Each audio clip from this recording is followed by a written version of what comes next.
Stop choking on water and learn to breathe appropriately in the water. A lot of times, the common mistake I see is that when you're swimming, you're lifting your head up to breathe. When you lift your head up, your hips sink, your legs sink, that's it.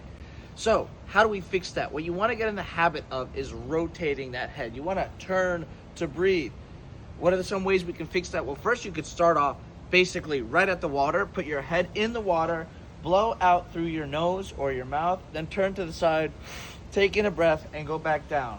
Out underwater, don't forget to exhale while you're underwater, okay? When you turn your head to get air, you want to minimize as much time as you are like that, because that's not a very hydrodynamic position to be in. So you don't want to waste time blowing air out and inhaling when you can exhale as much as you want in the water. So exhale in the water, whether you choose to do it through your nose or through your nose and mouth, it doesn't really matter. I like to do it through my nose and mouth. When you turn to the side, you're going to breathe. Now, turning to the side, I'm talking a lot about just the head, but it's really a whole body motion.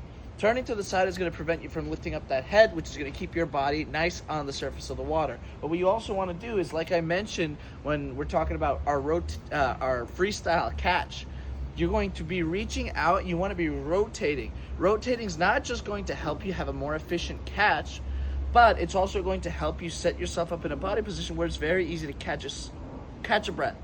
Okay, we don't want our entire head to be coming out of the water. We don't want to be looking like this. It's okay if, some people like to say, keep a goggle in the water. As you're moving and you rotate like this, you're gonna have a pocket of air that opens up perfectly for you to sneak in that breath and then go back down and swim.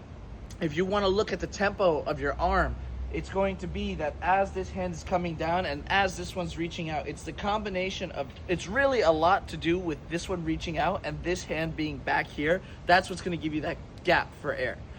You don't want to be in a position where you're breathing for air as your hand is coming forward, okay?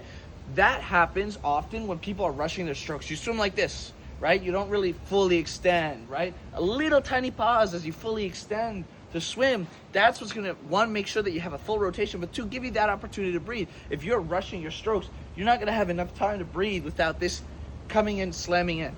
Realistically speaking, if you do it right and you have a nice strong kick, you're going to be able to take a nice big breath. Some exercises I like to do, other than the one I've already mentioned. So this is exercise number 1. Put your head in the water, turn to breathe, go back down, exhale, inhale, exhale, inhale. Another one you could do is one arm freestyle. So have both hands up, pick your breathing side. I think it's really great to learn to breathe to one side before you start breathing on both. Kick, kick, kick, kick, freestyle swim, breathe, freestyle swim, breathe. Get used to that, right? And then if you really want to get more advanced,